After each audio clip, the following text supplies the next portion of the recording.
Welcome back to chef Deena's kitchen. நம்ம சேனலுக்கு வந்து மஷ்ரூம் ஃப்ரை பண்ண போகிறோம். மஷ்ரூம் ஃப்ரை பார்த்தீங்கன்னா நிறைய டைப்ஸ் ஆஃப் ஸ்டைலில் இருக்குது, நிறைய மெத்தடில் பண்ணலாம் இந்த ப்ரிப்பரேஷன். ஆனால் இன்றைக்கி வந்து நம்ம பண்ண போது ஒரு ரோட் ஸ்டைலில் பண்ண போகிறோம், ரோட் கடை ஸ்டைலில் பண்ண போகிறோம்.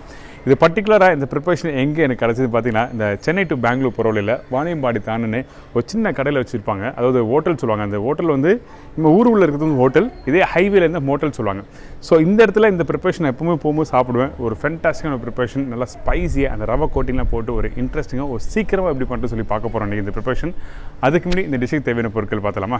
இந்த ப்ரிப்பரேஷன் தேவையான பொருட்கள்: மஷ்ரூம் ஒரு பாக்கெட், மஞ்சத்தூள் சிறிதளவு, தனியா பவுடர் 1.5 டேபிள் ஸ்பூன், மிளகாய் பவுடர் 3/4 டேபிள் ஸ்பூன், பச்சை மிளகாய் 3, இஞ்சி பூண்டு paste 1 tablespoon, lemon 1 number, உப்பு தேவையான அளவு, மைதா 2 டேபிள் ஸ்பூன், ரவை தேவையான அளவு, எண்ணெய் ஃப்ரை பண்ணுறதுக்கு தேவையான அளவு. இதாங்க இந்த ப்ரிப்பரேஷன் தேவையான பொருட்கள். இப்போ நம்மக்கிட்ட இருக்க மஷ்ரூம் வந்து 1/4 கட் பண்ணி வச்சுருக்கேன். அது மட்டும் இல்லை, மஷ்ரூம் கட் பண்ணுறதுக்கு முன்னாடி வந்து நான் என்ன பண்ணியிருக்கேன்னு கேட்டிங்கன்னா, இந்த மஷ்ரூம் வந்து லைட்டாக மைதா போட்டு அதுக்கப்புறம் ரன்னிங் வாட்டரில் வாஷ் பண்ணி எடுத்து வச்சுருக்கோம். ஸோ உங்களுக்கு ஆல்ரெடி வந்து நான் அந்த மஷ்ரூம் எப்படி வாஷ் பண்ணிட்டு சொல்லி கொடுத்துருக்கேன். இப்போ இந்த மஷ்ரூம் வந்து நம்ம என்ன பண்ணுறோன்னா, கொஞ்சம் லைட்டாக மேரினேஷன் போட்டு நம்ம ரெடி பண்ண போகிறோம். நார்மலாக போடுற மேரினேஷனில் இந்த மேரினேஷன் வந்து கொஞ்சம் லைட்டாக மஞ்சத்தூள் போடுறோம். இந்த ரோட் சைடில் பார்த்தீங்கன்னா, இந்த சென்னை டு பெங்களூர் போகிறவரில் ஸ்ட்ரீட் ஃபுட் ஸ்பைஸியாக இருக்கும் மஷ்ரூம். ஸோ அந்த ஸ்டைலில் தான் நம்ம பண்ண போகிறோம். இதில் வந்து தனியா வந்து நான் சொன்ன ரேஷியோக்கு அதிகமாக இருக்கும். ஃபஸ்ட்டு மஞ்சத்தூள், தனியா பவுடர், வெறும் மிளகாய் பவுடர். வீட்டில் யூஸ் பண்ணுற குழம்பு தூள் வேண்டாம். இந்த வெறும் மிளகாய் பவுடர் நீங்கள் போடுறதுனால கொஞ்சம் நல்லா ஸ்பைஸியாக இருக்கும். அதனால் இந்த சில்லி பவுடர் யூஸ் பண்ணுறோம். அதுக்கப்புறம் இந்த பச்சை மிளகாய் இருக்குல்ல, இந்த பச்சை மிளகாய் வந்து ஃபைன் சாப் பண்ணோண்டா கொஞ்சம் லைட்டாக வீட்டில் அதாவது இடிக்கிற கல் இருந்ததுன்னா நீங்கள் அதில் போட்டு நல்லா க்ரஷ் பண்ணலாம். அப்படி இல்லைன்னா மிக்சியில் போட்டு நல்லா க்ரஷ் பண்ணிவிட்டு இந்த மாதிரி இதில் ஆட் பண்ணுறேங்க. அதுக்கு பிறகு இஞ்சி பூண்டு பேஸ்ட், இந்த இஞ்சி பூண்டு பேஸ்ட்டும் இதில் ஆட் பண்ணுறேன். உப்பு தேவையான அளவு. அதுக்கு பிறகு இந்த லெமன், நல்லா பெரிய சைஸ் லெமன் எடுத்துங்க. ஏன்னா நல்லா ஸ்பைஸியான ப்ரிப்பரேஷன். அதுக்கு வந்து கொஞ்சம் லைட்டாக லெமன் இருந்தால் தான் அந்த புளிப்புத்தன்மை இருந்தால் டேஸ்ட் நல்லாயிருக்கும். எப்பயுமே வந்து ஃப்ரை பண்ணுற ப்ரிப்பரேஷன், ஸ்பைஸியாக சாப்பிட்ற ப்ரிப்பரேஷன் வந்து லெமன், அதாவது புளிப்புத்தன்மைக்கு எதுனா ஒன்று ஆட் பண்ணியிருக்கணும். அதனால தான் லெமன் நல்லா பெரிய சைஸ் ஆட் பண்ணியிருக்கேன். இதுக்கு பிறகு நம்ம என்ன பண்ணுறோன்னா, ஃபஸ்ட்டு வந்து இது எல்லாத்தையும் வந்து நல்லா மேனேஜ் பண்ணிடலாம். இந்த மாதிரி நல்லா மிக்ஸ் பண்ணுங்கள். அந்த க்ரீன் சில்லி, மிளகாய் பவுடர், தனியா பவுடர், மஞ்சத்தூள் எல்லாம் இருக்குல்ல, அப்படி நல்லா மிக்ஸ் பண்ணிடணும். அதே டைமில் அழுத்தக்கூடாது. அழுத்தினா மஷ்ரூம் உடஞ்சிரும். சரிங்களா?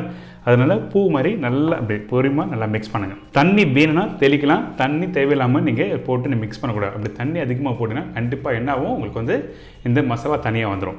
ஸோ இப்போ என்ன பண்ண போகிறோம், பைண்டிங்காக மைதா மாவு ஆட் பண்ணுறோம். வேறு எந்த ஒரு மாவும் வேண்டாம். கார்ன்ஃப்ளவர் இல்லை ரைஸ் ஃப்ளவர் இதெல்லாம் ஆட் பண்ண வேண்டிய அவசியமே இல்லை. வெறும் மைதா மாவு மட்டும் ஆட் பண்ணிட்டு நம்ம என்ன பண்ணுறோம், கொஞ்சம் லைட்டாக மிக்ஸ் பண்ணுங்கள். அதுக்கப்புறம் தண்ணி வேணால் ஜஸ்ட் லைட்டாக தெளிக்கிறேன். சரிங்களா?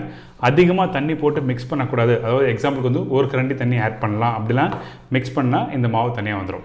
சும்மா தண்ணி இப்படி போட்டு நல்லா மிக்ஸ் பண்ணுறேங்க. இதுக்கு பிறகு ரவை போட போகிறோம். ஆனால் ரவை வந்து இதில் போட்டு மிக்ஸ் பண்ணக்கூடாது. லைட்டாக ஒரு சின்ன பவுலில் போட்டு ரவையை போட்டு லைட்டாக கோட் பண்ணி ஃப்ரை பண்ண போகிறேன். அது எப்படின்னு பாருங்கள். இப்போது இந்த மஷ்ரூம் இந்த மாதிரி நல்லா மேனேஜ் பண்ணி எடுத்து வச்சுக்கோங்க. இதுக்கப்புறம் நம்ம என்ன பண்ண போகிறோம்னா, ரவையில் கோட் பண்ணி ஃப்ரை பண்ண போகிறோம். இதில் போட்டு மிக்ஸ் பண்ணக்கூடாது. ஜஸ்ட் லைட்டாக மேலே அப்படி போட்டு அப்படி மேலே ஒன்றும் பாதி அப்படி போட்டு மிக்ஸ் பண்ணுங்கள். இது மிக்ஸ் பண்ணால் உங்களுக்கு வந்து மசாலா கரெக்டாக கோட்டிங் ஆகிடும். தெரியுதுங்களா? இந்த மாதிரி கோட் பண்ணால் உங்களுக்கு நல்லா கிறிஸ்பியாக வரும். ரவை ஆட் பண்ணுறதுக்கு காரணம் வந்து நல்லா முறுமுறுன்னு வரதுக்காக மட்டும்தான் ஆட் பண்ணுறோம். மற்றபடி மசாலா ஸ்பைஸ் லெவலும் புளிப்பும் கரெக்டாக நீங்கள் சீசனிங் செக் பண்ணிவிட்டு அதுக்கு பிறகு வந்து இதில் கோட் பண்ணி ஃப்ரை பண்ணால் ரெடி.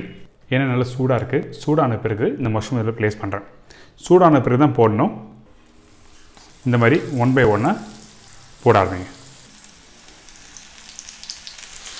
எண்ணெயில் போட்ட உடனே நல்லா பொரிஞ்சு வரும். ஸோ அதனால் வந்து நீங்கள் வந்து கரெக்டாக வந்து ஆயில் நல்லா சூடான பிறகு தான் ஃப்ரை பண்ணணும். சரிங்களா? இங்கே பாருங்கள், இந்த மாதிரி நல்லா கிறிஸ்பியாக சூப்பராக வரும். இப்போ மஷ்ரூம் நல்லா பொரிஞ்சு வருது. ஸோ இந்த ரவை நீங்கள் போட்ட பிறகு என்ன ஆகும் கேட்டிங்கன்னா, உங்களுக்கு வந்து அந்த காரத்தோட அளவு கம்மியாகும். ஸோ அந்த டைமில் நம்ம என்ன பண்ணோம், ஃப்ரை பண்ணி முடித்த பிறகு இதில் கொஞ்சமாக வந்து சால்ட்டு, அதுக்கப்புறம் வந்து இந்த மிளகாய் பவுடர் லைட்டாக போட்டு மிக்ஸ் பண்ணி எடுத்து சர்வ் பண்ணால் இந்த மஷ்ரூம் ஃப்ரை ரெடி ஆகிடுச்சு.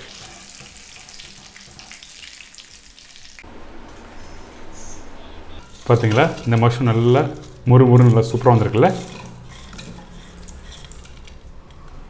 இதுக்கு பிறகு லைட்டாக சில்லி பவுடர், சால்ட் கொஞ்சம். இந்த ஸ்ட்ரீட் ஃபுட்லாம் பார்த்தீங்கன்னா இந்த மாதிரி ஜஸ்ட் லைட்டாக அந்த சில்லி பவுடர், மிளகுத்தூள், அதுக்கப்புறம் உப்பு இதெல்லாம் போட்டு நல்லா மிக்ஸ் பண்ணி தருவாங்க. அது மிக்ஸ் பண்ணி கொடுக்கும்போது அந்த ஸ்பைஸ் லெவல் நமக்கு நல்லா தெரியும் சாப்பிடும்போது. ஸோ அதனால் ஸ்ட்ரீட் ஃபுட் ஆல்வேஸ் வந்து பெஸ்ட்டுன்னு சொல்கிறாங்க, அந்த ஸ்பைஸோட காரத்தோடு சாப்பிடும்போது. என்னங்க இந்த ப்ரிப்பரேஷன் எப்படி பண்ணுறது எல்லாருக்கும் தெரிஞ்சிருக்கும். ரொம்ப ஈஸியான ப்ரிப்பரேஷன். வீட்டில் சட்டுன்னு ஒரு 3 நிமிஷம் இல்லை 4 நிமிஷம் இந்த ப்ரிப்பரேஷன் பண்ணலாம். அது மட்டும் இல்லை, வீட்டில் இருக்க பொருளை வச்சு ஒரு ஈஸி மெத்தடில் கொடுத்துருக்கேன். கண்டிப்பாக ட்ரை பண்ணி பாருங்கள். மறக்காமல் உங்கள் ஃபீட்பேக் கொடுங்க. இதே மாதிரி நாளைக்கு இன்னொரு சூப்பர் விஷயம். நன்றி, வணக்கம், see you, bye, take care.